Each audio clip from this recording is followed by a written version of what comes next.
Alhamdulillah, pada malam ini saya turut serta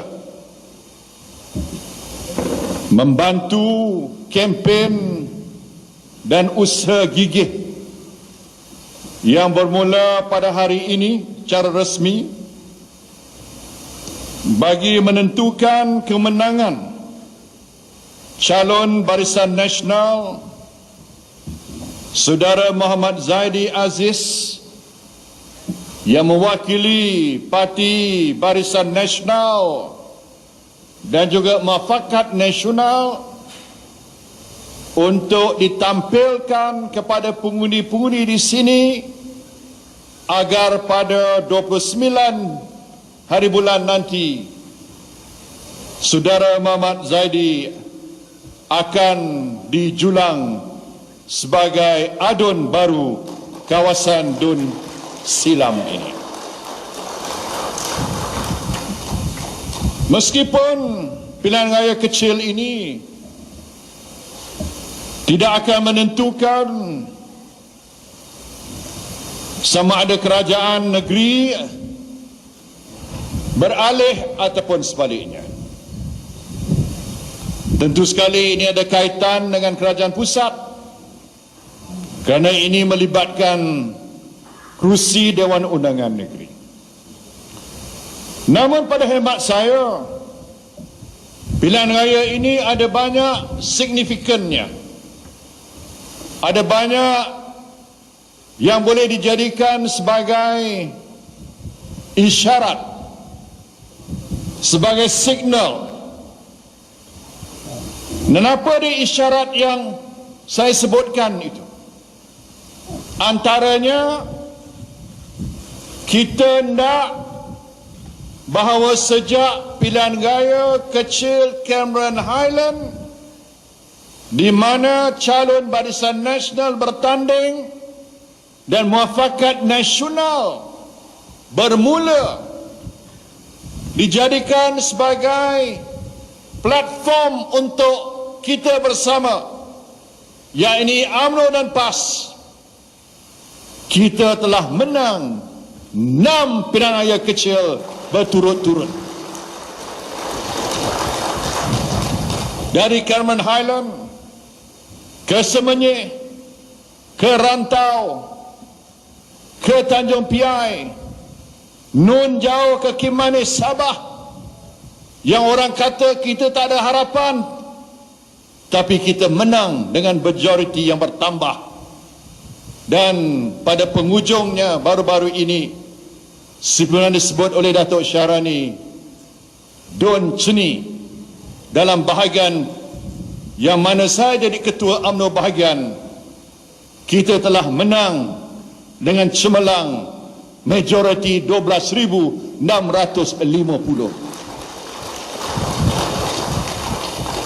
Dan dalam pilihan raya kecil itu juga calon bebas bertanding, tapi tidaklah calon bebas sebebas-bebasnya kerana disokong oleh Atuk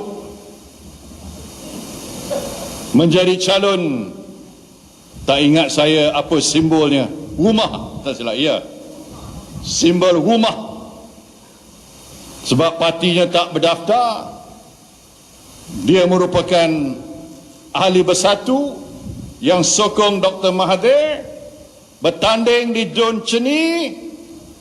Dan tuan-tuan dan puan-puan sekalian, keputusan di Dun Ceni, calon Atuk hilang wang pertaruhannya kerana dia telah tewas dengan begitu teruk sekali. Kali ini Atuk letak lagi seorang calon. Calonnya bukan orang tempatan, seperti mana disebut oleh Datuk Syarani tadi. Tapi bukan saja itu. Apakah perlunya satu lagi parti politik nak mewakili orang Melayu? Kan Atuk juga yang cakap masalah orang Melayu ni kerana terlalu banyak parti politik. Tahu tak? Betul. Dia sendiri cakap, apa guna parti politik banyak? Masalah orang Melayu ni banyak, ramai nak jadi presiden. Jadi akhirnya dia pula bab kata orang cakap tak serupa bikin, dia pula tubuh parti baru. Maka timbullah satu lagi parti yang boleh dianggap sebagai satu juga yang boleh memecah belahkan perpaduan dan undi orang-orang Melayu di dalam negara kita ini. Kita dah cukup. Sebenarnya kita sudah ada parti UMNO, parti terbesar mewakili orang Melayu. Kita dah ada parti PAS.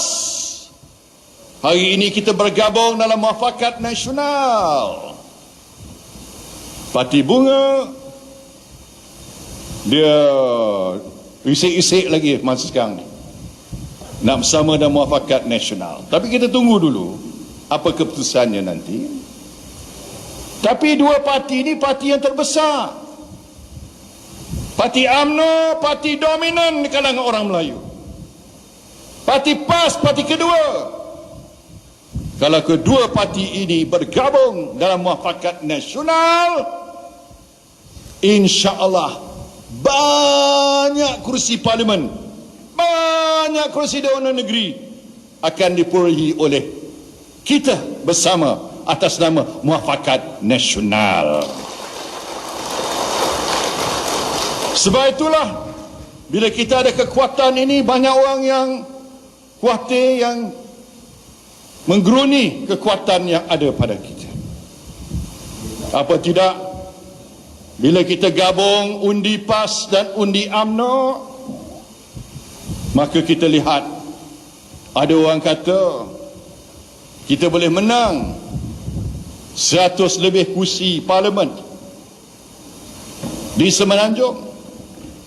Dan banyak orang andaikan kalau kedua-dua parti ini terus diyakini, maka insya-Allah Putrajaya bakal dimiliki oleh UMNO, Barisan Nasional dan Muafakat Nasional.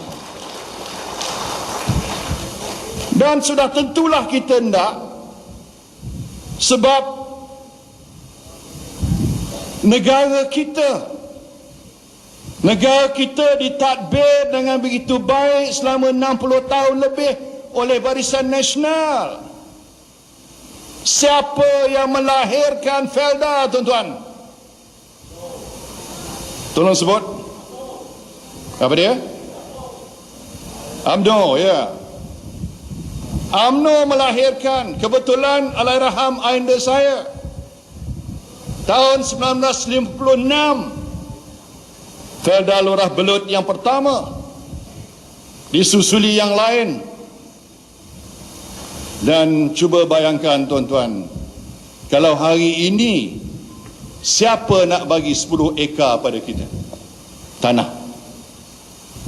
Siapa nak bagi 10 ekar tanah pada orang yang tak ada tanah, yang miskin? Kalau ada pun sekangkang kera.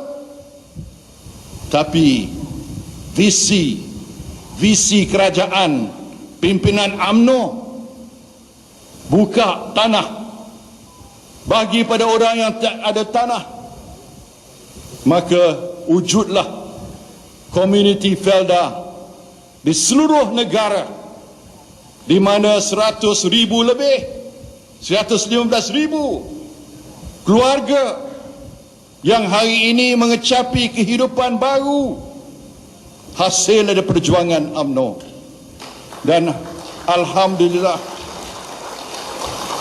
saya anggap misi ini belum selesai lagi, belum habis lagi, tuan-tuan. Saya jadi Menteri Felda selama 12 tahun. Dalam masa saya jadi Menteri Felda, saya lulus macam-macam untuk orang Felda. Ingat tak masa FGV disenaraikan, tuan-tuan dapat 15,000 sekeluarga, betul tidak? 5,000 untuk suami, 5,000 untuk isteri. Sebab isteri kata jangan bagi semua pada suami, nanti suami tak bagi pada isteri, kod-kod dia tambah cawangan lagi, dia kata. Jadi saya bagi suami 5,000, isteri 5,000, anak-anak 5,000. Betul? Betul.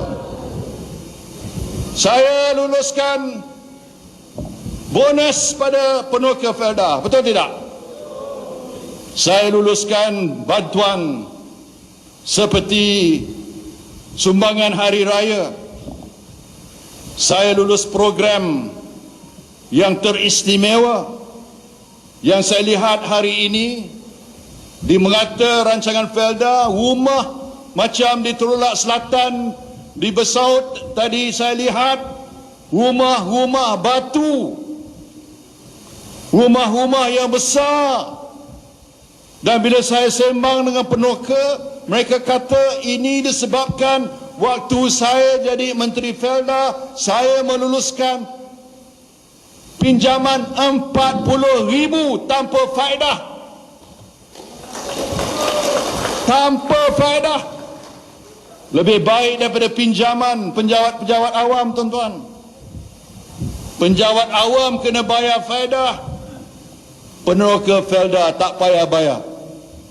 Kerana apa? Kerana saya ingin melihat peneroka Felda mengecapi kualiti hidup yang jauh lebih baik zaman Barisan Nasional memerintah.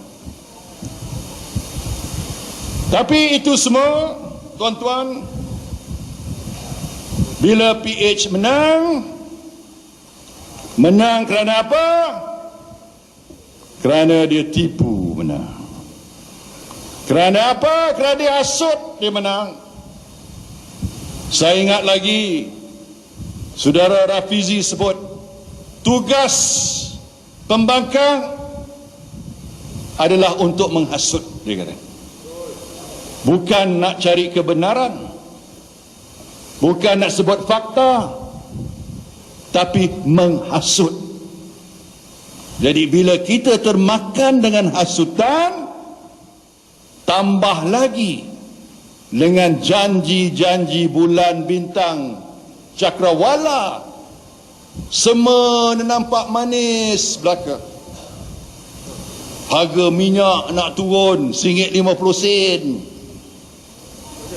tak ada tol, dan penuka Felda tak payah bayar lagi hutang.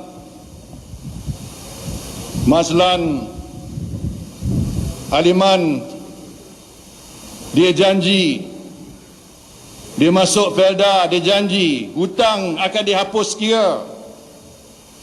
Anak-anak Felda pula balik rumah, mak, hari ini, kali ini kena undi PH sebab hutang PTPTN akan dihapus kira sama sekali. Maka atas segala-gala janji manis tapi palsu, maka tumbanglah kerajaan Barisan Nasional. Namun tuan-tuan, Allah tidak mengizinkan, tak reda. Kalau kita menang kerana fitnah, kalau kita menang kerana kita bohong, kerajaan yang menang kerana bohong dan fitnah tidak ada barakahnya, tuan-tuan. Tak ada barakah. Ada siapa boleh bayangkan 22 bulan dah jatuh kerajaan PH? Tak ada. Tiba-tiba jatuh. Tak semena-mena atuk letak jawatan. Walaupun hari 2 ni dia kata dia tak letak jawatan.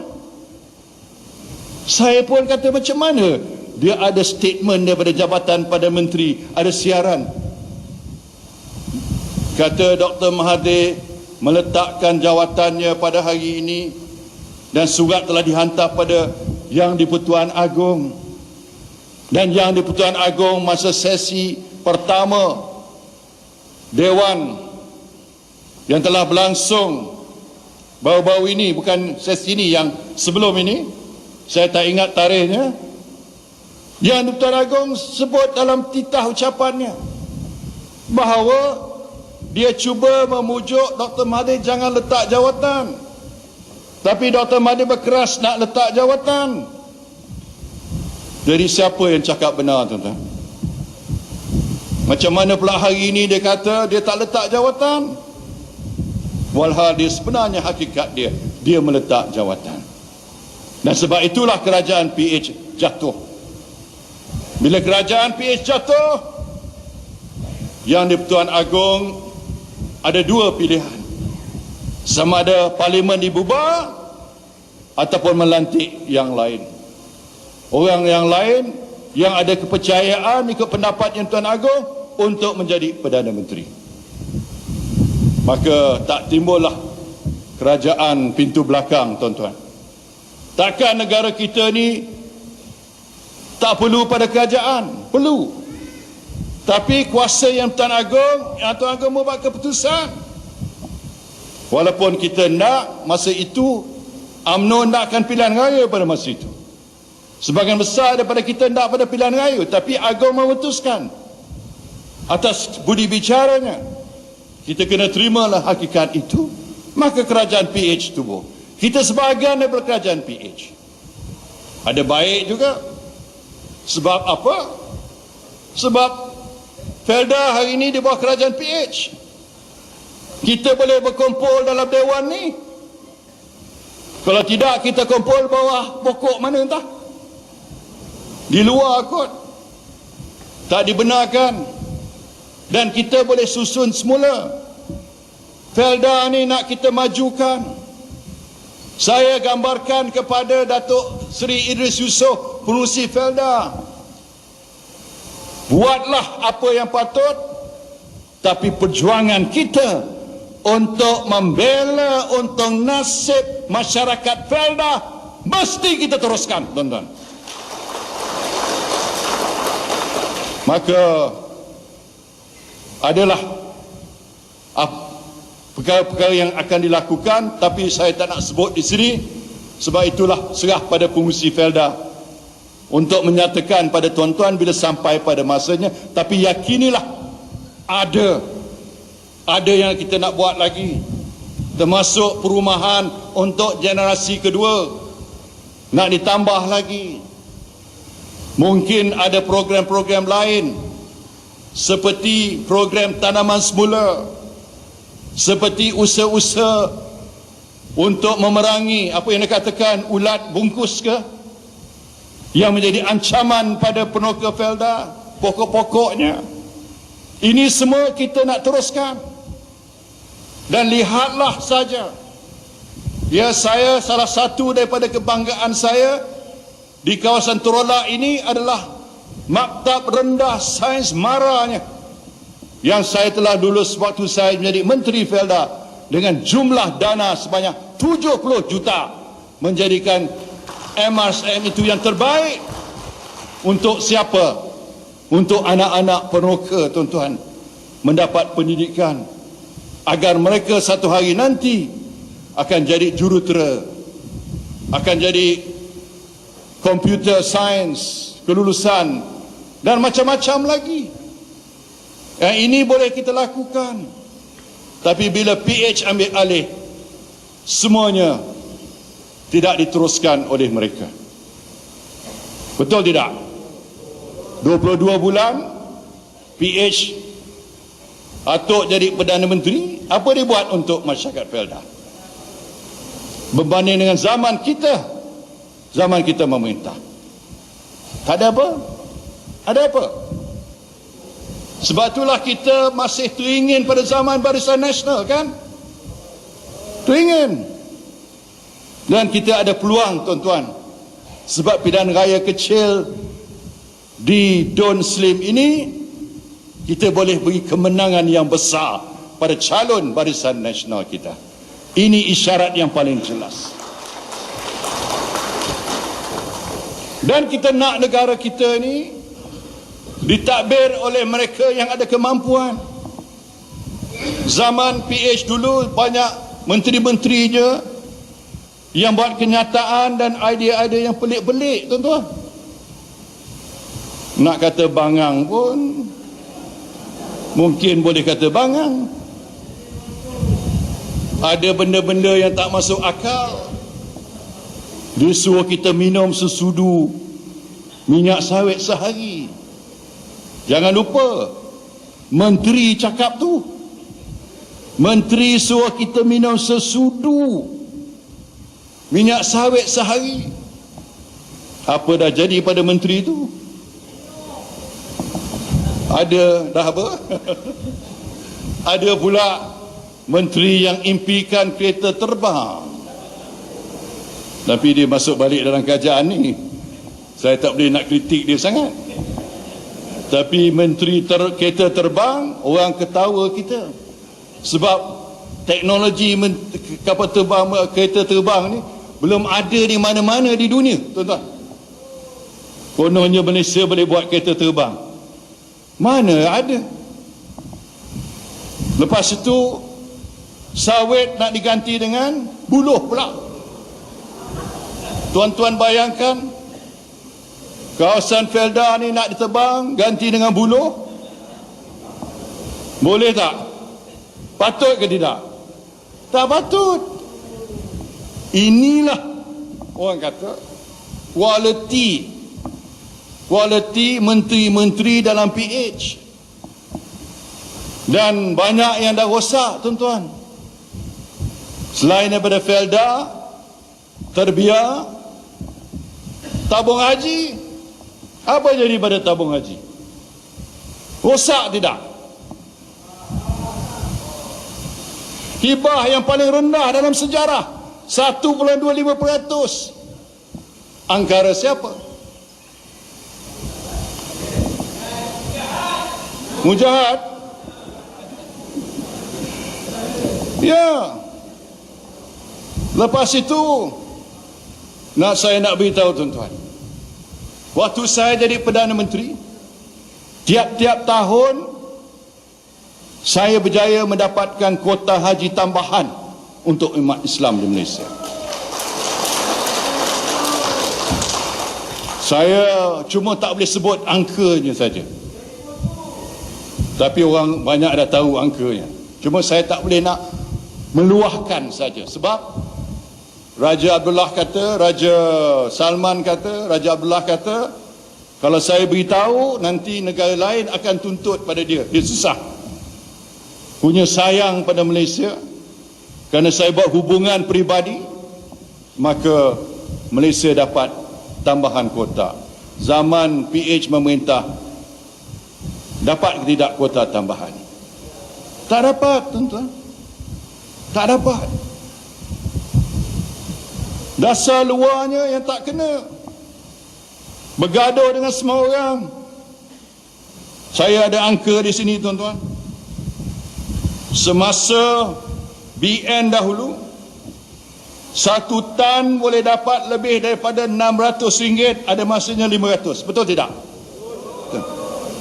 Semasa PH, harga sawit jatuh ke sekitar RM350 1 tan pada tahun 2018.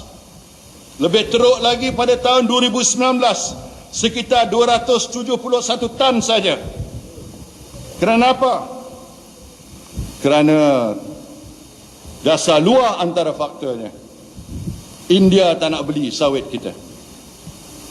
Bila India tak nak beli sawit kita, maka ekspor kita pun jatuh. Di mana saya ada angka di sini, dari segi nilai ekspor sawit meningkat hingga 78 bilion pada tahun 2017, masa BN jatuh ke paras bawah 65 bilion pada tahun 2019. Yang ini 15 bilion ekspor kita hilang, tuan-tuan, hilang waktu PH memerintah. Bukan sikit, 15 bilion ekspor kita. Dan inilah yang membuat kesan pada harga sawit. Dan bila harga sawit jatuh lumpuh, Yang susah siapa? Yang susah siapa? Yang menderita siapa? Okay. Sebab itulah tuan-tuan, kita tak boleh main soal ini. Mentadbir negara kita ni memerlukan orang bukan saja cekap, ada visi dan hati mesti baik, tuan-tuan. Jangan nak jadi Perdana Menteri nak balas dendam. Dendam kesumat dalam hati. Tidak boleh. Dan bukanlah nawaitu kita nak naikkan anak kita pula nak jadi timbalan Perdana Menteri. Bukan saya sebut, dicalonkan baru ni sebagai timbalan Perdana Menteri. Boboy. Timbalan Perdana Menteri. Tergamak dia. Maknanya parti apa ni? Bapa chairman, anak presiden. Mesyuarat di rumah je lah. Tak payah ada mesyuarat di luar. Apakah ini perjuangannya? Perjuangan bukanlah untuk anak kita, keluarga kita. Jangan kata nak jatuhkan kerajaan kleptokrat. Kononnya kita ni kerajaan kleptokrat Barisan Nasional. Belum ada bukti di mahkamah. Dalam kes saya baru-baru ini, 99% daripada duit itu saya gunakan untuk kebajikan dan untuk sumbangan politik, tuan-tuan. Kalau cat saya gunakan untuk kemewahan diri saya. Tapi saya bagi, maklum sajalah, macam-macam orang datang jumpa Perdana Menteri, semua minta, semua bawa surat coklat, surat cinta. Saya kena tolong, bantu. Takkan ini tak boleh saya lakukan? Takkan ini bukan tanggungjawab seorang presiden parti, seorang Perdana Menteri? 99% terbukti, disahkan dalam mahkamah. Walaupun yang menjadi satu yang agak begitu susah saya nak telan, saya bagi sumbangan pada rumah anak yatim, tuan-tuan, 600,000. Saya kena denda 5 kali ganda, kena bayar 3 juta. Saya bagi pada UMNO duit nak buat program kebajikan 300,000. Saya kena denda 5 kali ganda, 1.5 juta. Cuba bayangkan, seorang kena denda 240 juta. Siapa boleh bayar? Tapi ini semua dilakukan zaman atuk. Ialah hakim buat keputusan, saya tak boleh nak kata apa-apa, melainkan saya nak bentangkan fakta pada rakyat, biar rakyat fikirkan. Ini adil tak adil, ini patut tak patut. Sehingga saya telah melafazkan sumpah, tuan-tuan. Sumpah dalam mahkamah. Wallahi wabillahi watallahi, saya sumpah bahawa saya tidak minta duit itu dan saya tidak ada tawaran duit itu. Biarlah Allah menentukan. Itulah yang boleh saya lakukan. Dan saya mohon tuan-tuan terus doa pada saya. Dan saya akan terus berjuang. Kalau orang lain dah kena macam saya, agaknya dah tak mau keluar rumah agaknya. Tapi pada saya, semangat perjuangan saya masih gigih lagi. Saya tetap akan berjuang. Lawan, tetap lawan, tuan-tuan. Dan antaranya saya nak lihat Barisan Nasional menang kali ini. Menang dengan gayanya, menang dengan cemerlangnya. Untuk apa? Nak buktikan UMNO masih relevan lagi, masih gagah lagi. Nak buktikan Muafakat Nasional diterima sebagai formula politik yang terbaik untuk negara kita. Nak buktikan apa lagi? Nak buktikan bahawa masa depan kita akan hanya terjamin kalau UMNO, BN dan Muafakat Nasional dapat semula mentadbir negara kita, Putrajaya milik kita nanti, insya-Allah. Dan nak menafikan yang dah tua-tua ni dah cukup lah. 95 tahun dah cukup lah. Biarlah perkara pentadbiran negara kita dilakukan oleh orang lain. Sebab kita punya misi, visi untuk negara kita, untuk masyarakat Felda ni. Ada orang kata Felda ni anak emas saya. Memang anak emas saya. Ya. Sebab saya mewarisi perjuangan Allahyarham ayahanda saya. Dan Allahyarham punya sayang pada Felda. Tuan-tuan kalau pergi ke Sri Taman, Museum Sri Taman, ada rumah Felda, model rumah Felda di tengah-tengah padang. Rumah kecil Felda. Allahyarham letak di situ nak mengingatkan pada dia bahawa dialah pengasas Felda. Dan saya bila lihat itu, saya merasakan tanggungjawab saya sebagai anak andanya untuk meneruskan perjuangannya. Tapi yang saya muskil, perjuangan itu belum habis penghujungnya. Kita kalahkan itu. Tapi kalau kita menang itu, banyak lagi saya nak lakukan untuk masyarakat Felda. Namun masih belum terlambat. Kalau tuan-tuan mengembalikan kuasa kepada BN, banyak lagi kita boleh lakukan atas nama BN. Saya dan rakan-rakan boleh memperjuangkan perkara ini. Yakinilah, sebab PH tak boleh pakai, tuan-tuan. Calon ni bebas ni pun lagi tak boleh pakai. Orang bebas ni dia bebas begitu je, tak boleh pakai. Parti pun belum daftar lagi, tak tentu hala lagi. Jadi kita tak boleh bergayut, bergantung masa depan kita pada mereka. Jadi tuan-tuan, hanya BN saja boleh menentukan masa depan kita. Kita mesti melakukan isyarat yang jelas. Dan kita sokong juga kepimpinan Datuk Syahrani sebagai pengurusi perhubungan UMNO Negeri Perak, bagi sokongan moral pada dia juga, supaya ini kemenangan di SLIM ini dijadikan sebagai satu isyarat yang jelas, insya-Allah. Boleh tuan-tuan? Boleh. Hidup barisan, hidup barisan, hidup barisan. Terima kasih. Assalamualaikum warahmatullahi wabarakatuh.